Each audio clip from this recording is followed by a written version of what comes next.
सच्चिदानंद भगवान की जय। एक समय एक विद्वान व्यक्ति लोगों को परमात्मा के बारे में बता रहे थे, तो कुछ लोग खड़े होकर ये कहने लगे कि परमात्मा तो है नहीं, तुम खामखा लोगों को भ्रम में डाल रहे हो। अगर है तो सामने खड़ा करो, हमारे परमात्मा को दिखाओ। कोई चीज़ अगर एग्जिस्ट करती है तो उसको क्यों नहीं आप दिखा सकते? अगर नहीं दिखा सकते तो परमात्मा का होने का क्या प्रमाण है? तो अब वो सज्जन कैसे दिखाएं परमात्मा को? देखो, परमात्मा को दो कारणों से नहीं दिखाया जा सकता। पहला कारण तो ये है, गीता जी में भगवान ने 7वें अध्याय के 7वें मंत्र में अर्जुन से कहा है, मत्तः परतरम नान्यत् किंचिदस्ति धनंजय मयि सर्वमिदं प्रोतम सूत्रे मणिगणा इव। कि ये जो सारा संसार है जो दिखाई देता है, ये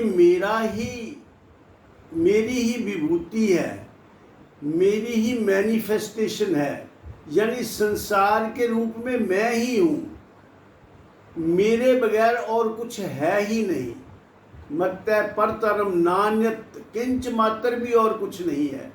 जब भगवान के बगैर और कुछ है ही नहीं, गॉड हैज एक्सप्रेस्ड हिमसेल्फ और हरसेल्फ, जेंडर इशू है इसमें भी, in the form of this universe. तो फिर उसको दिखाए कौन? दिखाने के लिए और देखने के लिए दो होने चाहिए, एक हो देखने वाला, दूसरा हो दिखाई देने वाला। फिर तो दिखाई दे। अब भगवान इस मंत्र में ये कह रहे हैं कि मेरे सिवा दूसरा कोई है ही नहीं, तो दो नहीं है तो कौन देखे और कौन दिखाए?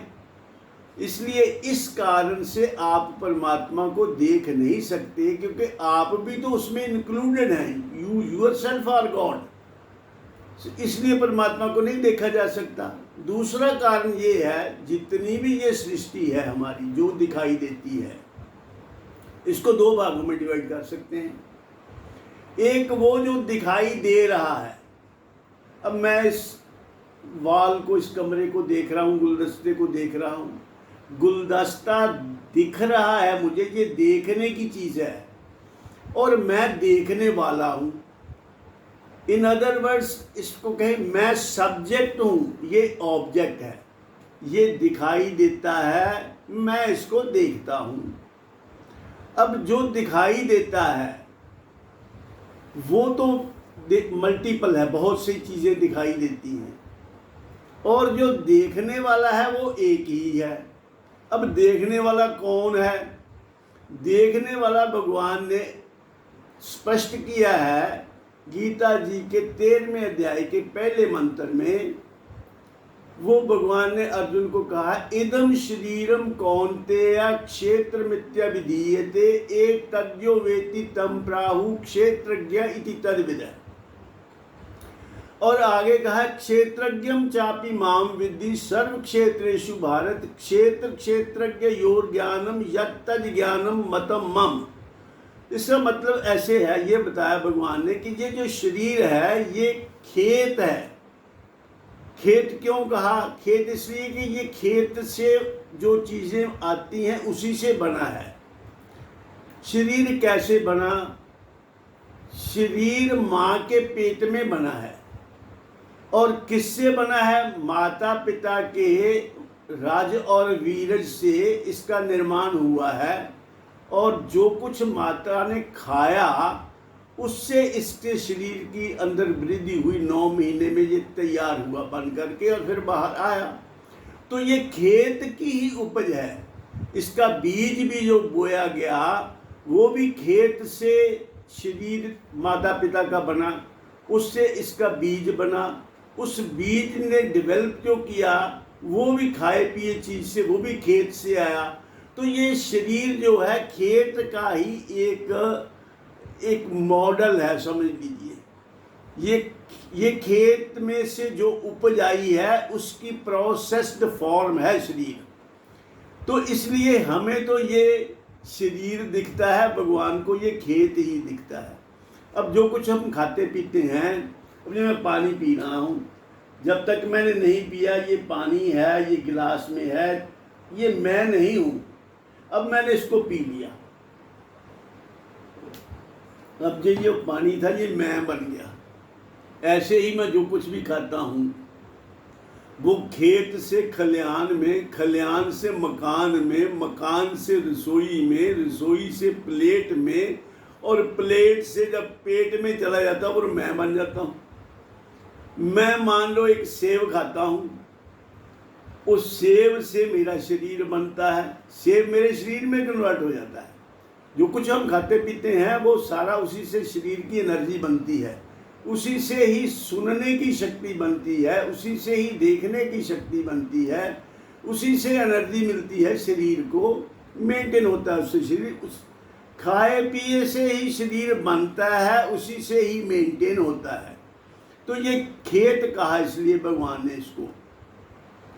और इसको, ये खेत अपने आप को नहीं जानता। कोई भी चीज़ जो जड़ है वो अपने आप को नहीं जानती, और जो चेतन है वो अपने आप को जानता है। इस शरीर में एक तत्व ऐसा है जो शरीर को जानता है, शरीर अपने आप को नहीं जानता। ये मेरा हाथ है, ये हाथ नहीं जानता कि मैं कुलदीप भार्गव का हाथ हूँ। इस हाथ को काट कर भी कहीं फेंक दो, वो मान लो 100 हाथ और पड़े तो मैं अपना हाथ पहचान भी नहीं पाऊंगा। तो इसलिए कहने का तात्पर्य ये है कि शरीर के किसी भी अंग में और शरीर में जानने की शक्ति नहीं है, क्योंकि ये जड़ है। जड़ तत्वों से ही ये बना है। शरीर बना है मिट्टी, पानी, अग्नि, वायु और आकाश, इन 5 तत्वों से बना है। इन 5 तत्वों से ही सारा संसार बना है। सृष्टि की रचना है मिट्टी पानी के संयोग से, तेज वायु गगन, इन तीनों के भी सहयोग से। बस 5 तत्वों से ही सारे जगत का ढांचा बना। कोई बैठा बाप बनकर, कोई है चाचा बना। ये बाप बेटा चाचा भतीजा मामा ताया नाना सौरा साला मासड़, ये जितने रिश्तेदारी हैं ये भगवान ने नहीं बनाई। पति पत्नी भगवान ने नहीं बनाए, भगवान ने नार और नारी बनाए हैं। एक तो है ईश सृष्टि, भगवान ने जो बनाई है, भगवान ने नर बनाया नारी बनाई, ये ईश सृष्टि है। और एक है जीव सृष्टि, जीव सृष्टि मनुष्य ने बनाई है। या ऐसे समझो कि एक तो असली मैं हूँ, असली मैं मीन्स आत्मा, उसमें ये जो मेरा शरीर है ये मेरी वर्दी है।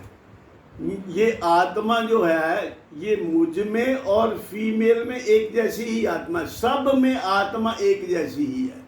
जितने भी जीव हैं जो उनमें चेतन तत्व जो आत्मा है वो एक ही है। तभी भगवान ने कहा क्षेत्रज्ञम चापि माम विद्धि सर्व क्षेत्रेषु भारत। जितने भी शरीर हैं, जितने क्षेत्र हैं यानी खेत हैं, शरीर हैं, उन सब में आत्मा भगवान कहते हैं मैं ही हूँ। इसका मतलब ये हुआ कि शरीर में जो जानता है, शरीर में जो जानने वाला तत्व है, जो मेरे बचपन को जो जानता है, जो बचपन वाला शरीर तो मेरा है नहीं, बचपन में इतना छोटा सब छोटे छोटे थे, अब बड़े हो गए, अब वो शरीर बचपन वाला नहीं है, ये क्लियर बात है, बचपन वाला शरीर नहीं है। और बचपन की बात फिर किसको याद है? जब शरीर वो नहीं है तो याद किसको है बचपन की बातें? जो बचपन में हम जो व्यवहार करते थे, खेलते कूदते थे, व्हाटएवर एक्टिविटीज़ हमने बचपन में की, उसको अब कौन याद रखी है? किसने याद रखा है? इसका मतलब ये है, इससे सिद्ध होता है कि शरीर में एक तत्व ऐसा है जो बचपन में भी था और अब भी है, उसमें कोई बदलाव नहीं आया, वो चेंजलेस है। वही वास्तव में तुम हो, वही भगवान कहते हैं मैं हूँ। आत्मा और सेल्फ और भगवान, इसमें कोई अंतर नहीं है। गीता जी के 10वें अध्याय के 20वें मंत्र में भगवान ने कहा, अहम शरीरम कौन्तेय क्षेत्र मित्य विधीयते। ये कहा भगवान ने कि सभी क्षेत्रों में क्षेत्र मैं ही हूँ, और ये भी कहा कि अहम आत्मा गुडाकेश सर्व क्षेत्र सर्वभूत आशय स्थित अहम आदिश्चा मध्यम चा भूतानाम अंत एव च। सभी शरीरों में आत्मा मैं ही हूँ, सबका आदि अंत और मध्य मैं हूँ। तो इस प्रकार ये सिद्ध हो जाता है कि सभी शरीरों में जानने वाला तत्व तो एक ही है, यानी सब्जेक्ट एक है, ऑब्जेक्ट्स आर मैनी। अब सब्जेक्ट अपने आप को कैसे, ऑब्जेक्ट तो सब्जेक्ट को नहीं जान सकता। जब हम ऑब्जेक्टिफाई करते हैं भगवान को, अब कहते हैं ऑब्जेक्टिफाई करेंगे तो सामने तभी नजर आएगा, वो तो है सब्जेक्ट, ऑब्जेक्ट वो हो नहीं सकता। दृष्टा दृश्य न होता है, दृश्य न दृष्टा होए। दृष्टा ने जब आपको दृश्य रूप से जोए, दृश्य रूप से जोए, इसी से भयो कुचैनी, माना निज को शैव शाक्त वैष्णव व जैनी। कह गिरधर कविराय सहे नाना विधि कष्टा, भ्रांति कूप के माही पड़ो जिस दिन से दृष्टा। जिस दिन से दृष्टा ने अपने आप को दृश्य मान लिया, उस दिन ही से तो सारी प्रॉब्लम शुरू हुई। तो इसलिए भगवान दृश्य नहीं है जो उसको देखा जा सके। दो कारणों से भगवान को देखा नहीं जा सकता। नंबर 1, भगवान दृश्य नहीं है, दृष्टा है। नंबर 2, भगवान के सिवा और कुछ है ही नहीं।